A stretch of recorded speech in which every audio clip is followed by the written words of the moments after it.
I am delighted to see everybody here. For those of you who may not know me, I'm Alice Bach. I'm the director of the Homeland Project for Peace and Social Justice here at Case Western Reserve. Continuing with our mission, it is my pleasure to bring Allison Weir, founder and executive director of If Americans Knew, to our campus today to discuss media coverage of the Israeli-Palestinian conflict. Specifically, this vital organization's objective is to provide information that is to a large degree missing from American press coverage of this critical region. And I will turn this over to Allison Weir.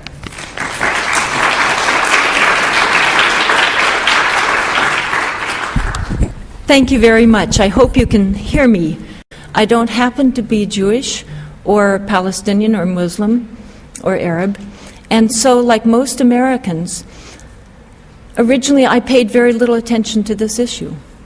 In fact, I knew almost nothing about Israel and Palestine 8 years ago. I was the editor of a small newspaper in Northern California, writing about the city council, the school district, the local fishing fleet. Like most Americans, I skimmed the headlines on this very important issue. I accepted the confusion that I found there, and I moved on. I'll be giving about 100 years of history in a few minutes, and I'll sadly leave out far more than I can put in. On our website, we have much more detailed information and many recommended books. But just to give you a sketch, because I did not know what was going on when I started my search, and what I thought I knew was really incorrect. The first thing that I learned was that when I was born, there was no Israel. It did not exist. There was Palestine, a region that had been around, of course, for many centuries, and that, so the question is, if Israel didn't exist when I was born, where did Israel come from, and where did this conflict come from? To answer that question, you don't go back 1,000 years or 2,000 years or whatever. You just go back to the late 1800s, and you find that Palestine was under the Ottoman Empire. It was a multicultural land, about 80% Muslim, 15% Christian, 5% Jewish, all living on the land, all practicing their religions fairly harmoniously, without significant conflict at all. So what happened to this land? You don't change places chronologically, but you do geographically. And you discover that if you go to Europe, there was a movement in Europe that started in the late 1800s called political Zionism that developed a wonderful shining slogan, a land without people for a people without land. Zionism, political Zionism in particular, was the belief that there needed to be a Jewish state somewhere in the world. They considered Uganda, Argentina, they considered parts of North America for the Jewish state, and eventually they settled on Palestine because of biblical connections from 2,000 years before. Now, if you'll think of that slogan, a land without people for a people without land, that I grew up with, it sounds wonderful. I think we would endorse that, except it was not a land without people. It was fully inhabited. One of the early Zionists that came wrote back to his family back in Europe about what he had found, Palestine. The simile was to a bride. And he said, I have seen the bride. She is beautiful, but she is married. So sadly, nevertheless, the immigration continued by Zionists to Palestine to create a Jewish state. And as we know, indigenous populations do not, especially over time, welcome their colonists with open arms, especially as the colonists increase in number and as it becomes clear that the intention is to dispossess 95% of the people who are already there. As a result, there was the tragic but predictable violence, with innocent lives lost then as now on both sides, then as now the vast majority of them, the Palestinian Christians and Muslims. The immigration continued and the violence continued over the decades, jumping ahead now to 1947, After World War II, the British had taken over the mandate from the Ottomans after World War I. After World War II, the British finally, with all the violence between the two groups and against the British Empire as well, decided to turn over the question of Palestine to the United Nations to solve. The United Nations at this point had the option of affirming a bedrock principle of democracy and of the United Nations itself, which was self-determination of peoples. Or they could revert to the medieval version where someone, an entity, gives someone else's land away, divides it in half. Well, sadly, I believe for the world and for everyone, the United Nations, rather than affirming self-determination of peoples in which the people there would decide their own land, their own government, their own country, etc., they decided to recommend a partition plan in which half of it would be given to a Jewish state and half of it to a Palestinian, Christian, and Muslim state. Well, apart from it being coerced from an outside agency, not self-determination, let us examine this compromise solution to this conflict. Sometimes compromises are necessary, that's reality. But when you examine this one, you discover, first of all, it wasn't half, it wasn't 50-50. It was that one side was getting 55% and the other 45%. And the group that was getting 55% was not the group that had lived there for centuries and had originally been 95% of the population. It was the group, the newly arrived group. So the Jewish state was going to get 55%. To me, this made no sense. So I wondered, I knew that there was a lot of immigration. It had increased in numbers over the years, especially under the Nazi atrocities. So I thought, well, maybe they had become 55% of the population and perhaps it was a rational kind of compromise. Well, you look at the numbers, the increase, the immigration had caused a massive increase in population size, but it was still only 30%. So the group that was 30% was getting over half. That didn't make sense to me, so I wondered, well, perhaps it's land ownership. Land ownership could be a rational approach. This, in some cases, had been a well-funded immigration. The Rothschild banking family, in some cases, had funded some of these efforts. The intention had been to dispossess the people through just buying up all the land and pushing them that way. So maybe they had succeeded and they owned 55% of the land. Well, the land ownership, the Jewish land ownership, had gone up significantly. Originally, it was around 1%. It was a very urban population. It had gone up to, at most, it appears, about 8%. Most historians say 5 to 6%. So a group that, let us say, owned 8% of the land was being given 55% of the land. I think, as history has shown us, the more inequitable, the more unjust a situation is, the more violence that results, not the reverse. So rather than leading to more peace, it led to more violence. Let's see what's... And there was an outright war, the War of 47 to 49. This war is called in Israel the War of Independence. To Palestinians and most of the region, it's called the catastrophe, al-Nakba, because it was a massive humanitarian catastrophe in which at least 750,000 human beings, it's quite, the UN, I believe, or the British, some people say it was 800,000. It may have been even higher than that. At least 3/4, pretty much of the entire Palestinian population was forced off their land, violently forced through extremely violent means, including a number of massacres. Much of this violence, and I believe half the massacres, occurred before Israel had even declared independence. So the myth, if any of you grew up with the myth of 5 Arab armies besieging little Israel, may not know that a great deal of the ethnic cleansing occurred before a single Arab army had joined the conflict, and that even once the Arab armies joined the conflict, the force of the Arab and Palestinian forces were smaller in number and in weaponry, considerably smaller than the Zionist Israeli forces were.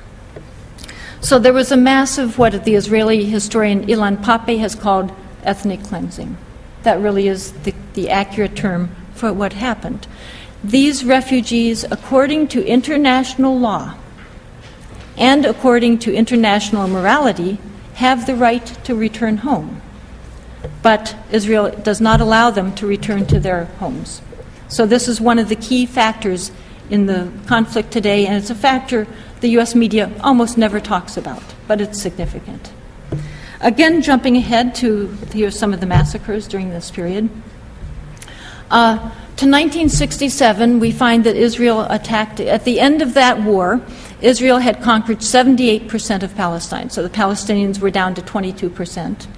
Then in 1967, Israel again attacked its neighbors, as it did in every single war except for one. And in this case, they conquered the West Bank, the Golan Heights, and the Gaza Strip. These are occupied territories. They are not part of Israel, except for Israel decided to annex the Golan Heights. The people there don't agree to that, but that's what Israel did. The West Bank and Gaza Strip are occupied territories. They are not part of Israel. They are Palestinian territories.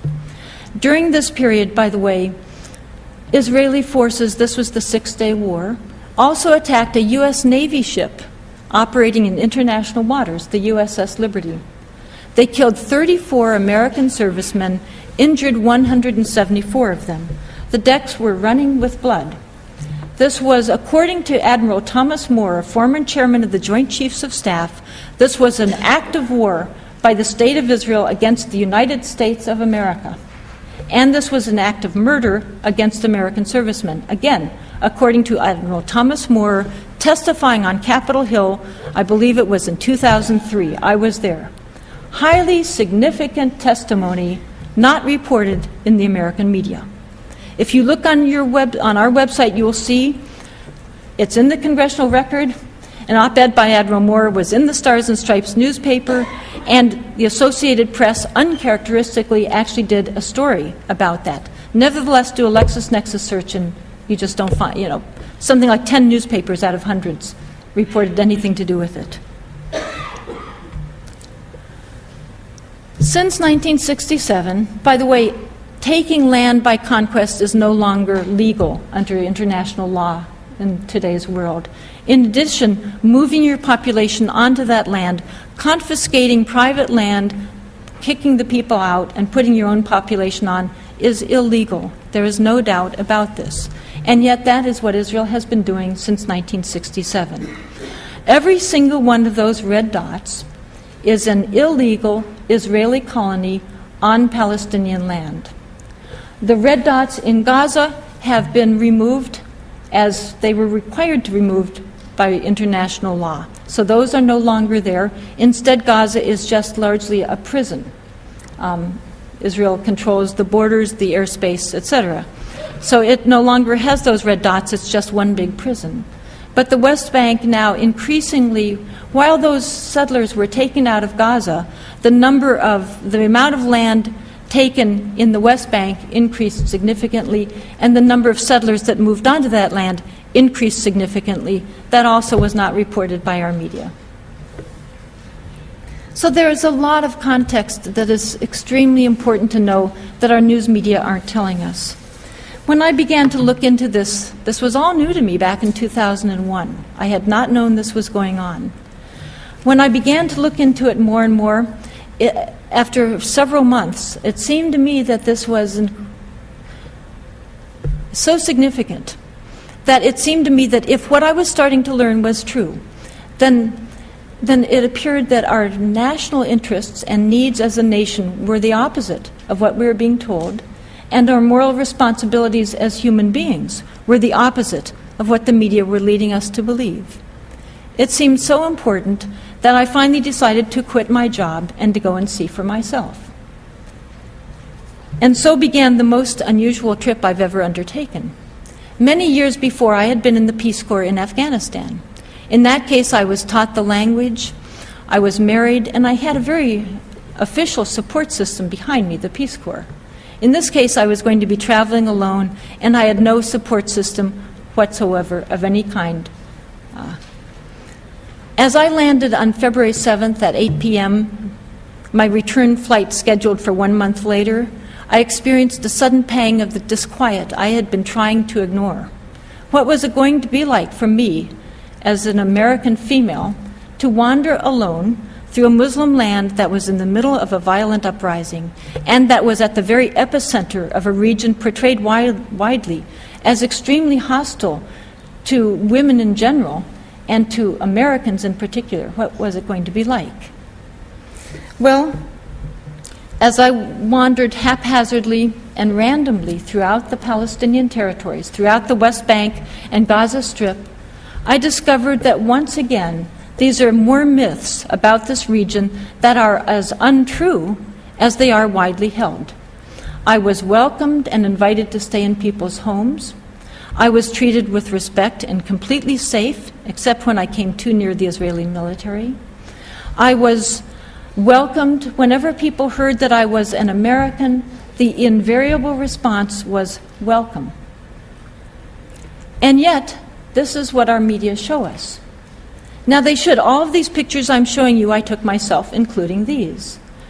This is what we see in our media that consistently reinforces Palestinians as terrorists, frightening images to us. If you look at this picture, sadly, I think I must have ruined the photograph that these photojournalists were taking because I was taking these pictures myself. This is a cardboard box that was being burned in what looks frightening in a funeral for a small boy who had been killed the day before. Now, yes, we should see these. I took them, I'm showing them to you. But it seems to me we should also see what most of the people looked like in that funeral. And this is what they looked like. This girl said to me, "Do you think we're all terrorists?" Because Palestinians know that's what Americans are led to believe about them. It seems to me we should see that there are, of course, still Christian Palestinians living there.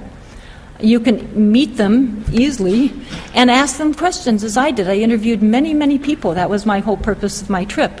They all told me we are all Palestinians being pushed out by Israel. Muslims and Christians were just Palestinians. In this funeral, these were mixed. They're always mixed. Friends, friends working together, etc. This little boy, George, that was their son, he's holding a fragment of the missile that came through their home. His mother said he doesn't like his home anymore, and I understand why not. It's full of bullet holes. He's afraid to live there anymore. During my month of traveling throughout the Palestinian territories, I had found a population under siege. Throughout Gaza and the West Bank, I found that people were being kept virtually in prison. There were military checkpoints that limited and sometimes totally prevented you from leaving your town and going to the next town over. There were people living just outside, there were teenagers living just outside the incredible city, the religious and cultural center of that region, Jerusalem, who had never been in there. It's like having teenagers that are just outside of Cleveland that have never been into Cleveland, because they're not allowed in. They're the wrong kind of people, and they're not allowed in. And by checkpoints, I don't mean toll booths or something. I mean armed soldiers in combat gear. In Gaza, I grew used to almost arriving at a street corner and finding young soldiers in tanks with fixed machine guns aimed straight at you. You hoped they waved you on rather than shooting you, as they had some people. At night, you couldn't really see the soldiers very well, but you saw the flashlight with which they signaled whether or not you were allowed to continue driving, to continue living. This was routine. But in some parts, there was more. It's sort of like here, some parts are less desirable areas to live in than others. In Palestine, they're being shelled, sometimes nightly. This is still going on. I went through residential areas that were bullet-riddled, with homes with large holes through the roofs and the walls. I found that if the people were lucky, they had abandoned their homes. They only lost their home that was their shelter in old age. They had somewhere else to go. Many people, I discovered, were still living in these homes. They had mattresses in the center, or someplace that they hoped was less likely to sustain a direct hit that would kill them and their children. As I was being shown around this area, people were coming up to me and smiling at me over and over. They were welcoming me to Palestine, and they were taking me to show me their homes. Children were bringing me When they saw that I was curious about all the spent bullets around, they were bringing them to me by the handfuls. And as I was going around this area and people were welcoming me and smiling at me and I was seeing Swiss cheese homes, suddenly there was more gunfire right near me. It wasn't whizzing. We ducked and they took me out the sort of safe way out of their home and away from the gunfire. As I wrote in an email later, I didn't think these bullets had anything to do with me. It was just a coincidence. Well, later and still, I don't think that was a correct assessment. As I was going around this area, this was the Tufa area of Khan Yunis in Gaza. As I was going around it, I occasionally peeked over sandbag barricades, or very carefully, I promise you, through slits in the shutters, and I could see the Israeli guard towers there, overlooking us. I have no doubt that the Israeli soldiers saw that a foreigner was going around, and they finally decided to send her a message. Don't come here. Don't come to Palestine. Don't tell Americans how their money is being used. This would have fit their pattern. Again, the American media don't tell us that, but Israeli forces shoot, injure, and occasionally kill journalists all the time. Now, they're usually Palestinian journalists. Maybe our media just don't think they count. But some have been German, Italian, British, American. We just don't hear about them. One was a 26-year-old American correspondent for AP. She was shot in the abdomen. It destroyed her spleen and her uterus. I learned this from a British photographer in Gaza. I was skeptical. I'd never heard about that. Well, it turned out he was right. I looked into it.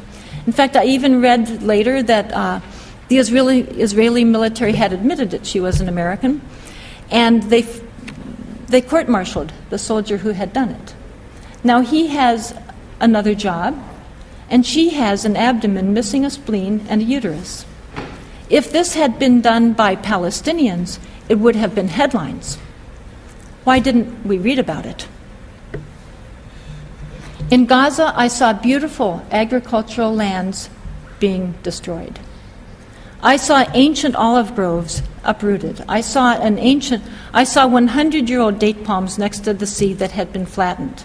I talked to farmers who had farmed there forever. Their fathers, their great-grandfathers, their great-great, going back sometimes 19 generations or more, had farmed that land, and now they were destroyed. I wondered, what would they do now? How do you feed your family when your farm is destroyed? It occurred to me that when and if they were allowed out of Gaza, and they haven't been, and this was back in 2001, maybe they would join the massive Palestinian day laborers at some point. This is what I saw in Gaza, along the beautiful blue Mediterranean Sea. I saw a people and a land being destroyed. To me, this is newsworthy. I talked to people who were, at this time, at 5 months, had been out of work, were the only ones still working for an extended family of 40. Of course, it's far worse now than it was then, as I just saw on my most recent trip. We're used to, as Americans, we're somewhat used to seeing images of third world poverty. I think we're troubled by them, but we tend to think there's so much. What can we do? This is not what I was seeing in Palestine. I was seeing intentionally created poverty through the use of my tax money. I talked to women living in tin shanties and tents in the dirt. They had had homes. One woman had had 2 homes. She had just bought one for her son who had just gotten married. Both homes had been destroyed by Israel. The international community, in its generosity, had provided her a tent without a floor. So I sat with her in the dirt, and Palestinians are almost invariably welcoming, gracious hosts. She gave me sweet mint tea and asked me to tell Americans about them. And I told them I would try, and here I am. And I saw more. I don't like seeing suffering. I don't like seeing children in pain. But if I wanted to know what was going on in Palestine, and since thousands of Palestinian children have been injured through the use of my tax money, then I needed to see that. And they're not hard to find. I just went to the nearest hospital, as I did recently again. You see children with bullets in their back, in their stomach, in their teeth, in their head. I saw a brain-dead 12-year-old. His crime had been throwing stones at tank-wielding soldiers. I saw children who will never walk again. Their childhoods are finished. They won't skip, they won't frolic. That's it. I saw parents who were happy to see me. They thought that as an American, perhaps I could bring help for their poor, destroyed children. I asked the doctor if perhaps there was help that could be provided in the U.S. Maybe a doctor could be flown in, or maybe the children could be flown to the U.S. And the doctor told me in front of the parents, they didn't speak English, he said he hadn't yet found the right way to tell the parents, but that their son was totally and eternally paralyzed. And so I knew something they didn't know, and I wished I didn't. And now you do too. And this is what I saw in Gaza. And then I went to Ramallah. I visited a newspaper office where there were sandbags against the bullets that Israel shot at them. At one point I was sitting writing a news story that, of course, was never published anyway, and they pulled the curtain aside and showed me a bullet hole right at head level next to where I was writing, and we all laughed at this sign of violence and danger. When I first arrived at this newspaper office, they said, "A 9-year-old boy was just shot nearby. Maybe you'd like to go see." And again, I thought, no, I wouldn't like to go see. But I was there for all of us, and I went. And I took pictures of the blood going up to his home. I interviewed the student in the floor below who told me what had happened. 2 men had had some sort of dispute down below in the street. One had fired 2 or 3 shots, and then the Israeli military in front of the Israeli colony, overlooking at us, had let loose 10 to 15 minutes of heavy firing, high-velocity projectiles at this condominium full of families at this residential neighborhood. And one of the bullets had killed the little boy upstairs. I went up there, and I saw where he had been sitting watching his father paint the wall. I saw the toy trucks on the bed, the blood on the floor. I saw the wall hanging in the living room that had a bullet hole in it that said in English, "Thinking of God makes our hearts grow calm." I saw the needlepoint over the front door that said, "God bless our home." The family had moved in 10 days before, I was told. I saw the flowers in the living room, the family photos on the wall, and I saw the parents when they returned from the hospital. I heard the mother and sisters weeping and weeping, weeping and weeping. I saw the father walking around shell-shocked. It looked to me like he was in a bad dream that will never end. I saw the neighbors come in to try to comfort them. I heard one man, when it looked like the father was about to break down, tell the father, "Your son is a bird in heaven now." The next day, I went to the funeral, and the next day I went to another one. There are so many funerals to go to. This one was for a woman who had 3 children, 18, 14, and 12. She had been coming home from the market, and she had been killed. At one point, I found myself walking next to a woman who it turned out was the dead woman's neighbor. She told me that this woman had gotten a master's degree in American literature, I think at Iowa. She told me that her friend just a few days before had been asking about what it was like to go to college in America, because her 18-year-old son had been asking her, "What's it like to go to college?" He wanted to go to college in America. And this woman told me it's every boy's dream in Palestine to go to college in America. But she said he won't go now, he'll stay home to help with his brothers. And this is what I saw in Ramallah. And then I went to Bethlehem, where I saw an infant. He was in a hospital and his mother hadn't been allowed to visit him for months, her sick baby, because she wasn't allowed out of Gaza to visit her baby. And I saw one home after another that had been destroyed, and pictures of children that had been in those homes, foolish children, and had been killed. And I remembered going around Rafah in southern Gaza and seeing the destroyed homes there. And I remembered sitting with a family whose son had owned a second-hand shoe store, and they had told me how he had been killed when he had his key in the lock getting ready to open it for the day or close it. I'm not sure which it had been. And I remember talking with another family nearby in Rafah, and they asked me why Israel was doing this to them, why America was doing this to them. And I found it hard to answer their questions because I was so tired of telling people, Americans don't even know what we're doing to you. Our media don't tell us. And as I left and they waved goodbye, there was more gunfire all around. And the gunfire was coming from one direction only, the Israeli direction, as in every situation I witnessed on that trip. The only time that I saw guns, Palestinian guns, that were about to be used for something other than signaling grief in funerals, or bravado, was in another part of Rafah at a sandbag barricade when Israeli armored vehicles were starting to move in, and tanks. And then I noticed a crowd of boys and men were starting to gather to throw stones against those armored vehicles. And I didn't take any pictures on that trip of Israeli soldiers and tanks. It seemed unsafe to do that, especially for the people around me, so I didn't take those photographs. And then these three young men, I noticed there were three young men that had guns, and they asked me not to take their photographs. So I didn't take that photo either. But I wish I had that photo to show you, and I wish I had pictures of the Israeli armored vehicles. And then you could decide about these young men,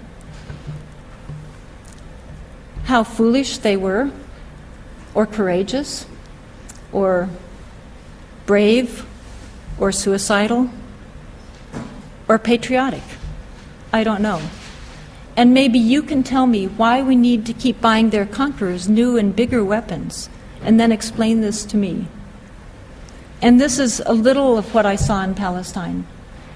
But it's not what I saw when I came back to the U.S. I went to the library in Sausalito, and I took out every San Francisco Chronicle that had been published during the period I was there. And as I sat in the library that day, I had the pile of newspapers. I wrote down a synopsis, the headline and a synopsis of what each newspaper contained. And as I sat there, I was appalled at what had been considered news coverage. I saw headline after headline after an Israel under siege. I had spent 2 or 3 days in Israel. I had taken crowded buses, taxis, I joined throngs of shoppers, I had sipped a cappuccino at a cafe.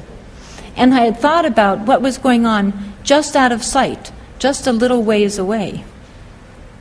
I noticed that although the Chronicle didn't have room for the story about 9-year-old Obai who had been killed, or paralyzed children, or women drinking tea in the dirt, but I noticed that on the very day that Obai had been killed, 9 years old, that the Chronicle did have room and did publish a very long story about children who had tragically been killed over 50 years before, in a Holocaust that it is too late for the world to prevent, instead of telling us about what is going on now, that we, if we chose to, could stop.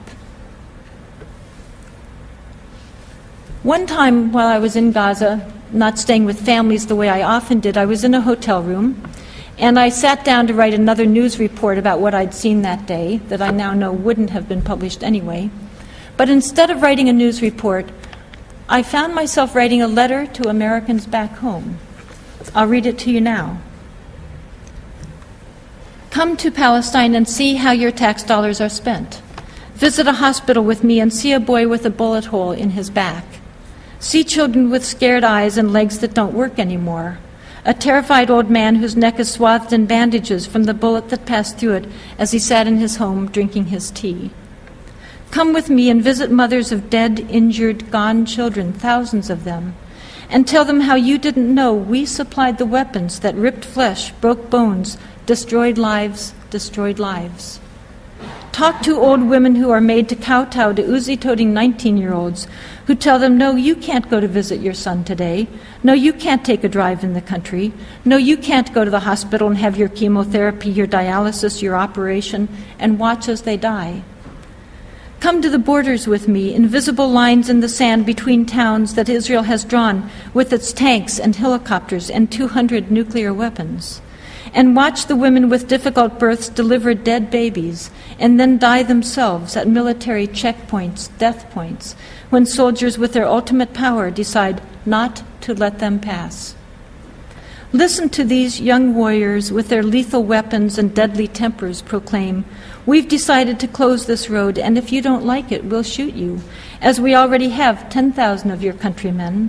Don't look at us wrong, or we'll shoot out your eyes, as we have 28 of your children. We're not cruel. We left 27 of them with one eye. Go home, Arab, and wait, and pray we don't decide to shell it, as we have thousands of those others who were in our way, with the wonderful singing missiles the U.S. gives us. Go harvest your crops, Arab, until we decide to bulldoze your 100-year-old date palms and ancient olive groves, your strawberry fields forever gone. Come to Palestine, Americans, and see your tax dollars at work, millions and millions of them, every day, and weep with me for our victims and our guilt, and then say, no more. Thank you.